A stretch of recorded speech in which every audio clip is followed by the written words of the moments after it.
The Jael Finishing School for Ladies, Etiquette for Dangerous Women, by Jamie Hope McCardle, read by the author.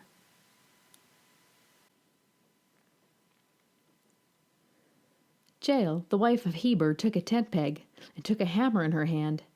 Then she went softly to him and drove the peg into his temple until it went down into the ground while he was lying fast asleep from weariness. So he died.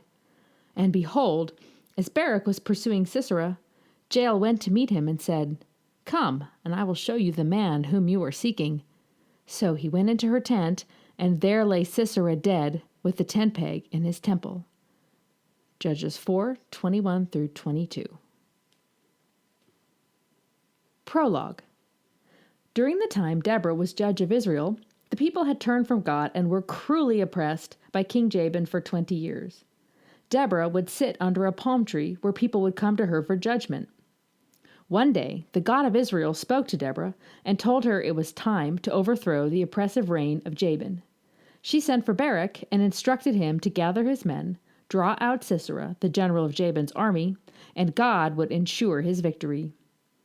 Barak said he would do this, but only if Deborah would accompany him into battle. She agreed, but told Barak that because of this request, the glory of the conquest would not go to him. Instead, Sisera would be delivered into the hands of a woman. The men of Israel marched to draw out Sisera and the army of King Jabin, and God went before his people and routed the great army and all his chariots by the sword. But Sisera escaped the battle on foot and, seeking a place to hide, found himself at the tent of Jael, the wife of Heber the Kenite. There had been peace between King Jabin and Heber, so Sisera felt safe there. Jael beckoned Sisera into the tent, gave him a skin of milk to refresh him, and hid him under a rug.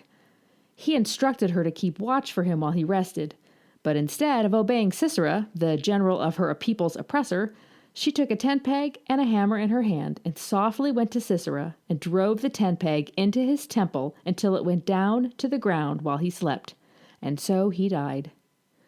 Jael then went out and found Barak, who was pursuing Sisera, and said to him, "Come, I will show you the man who you are seeking," and led him to where Sisera lay dead with the tent peg in his temple.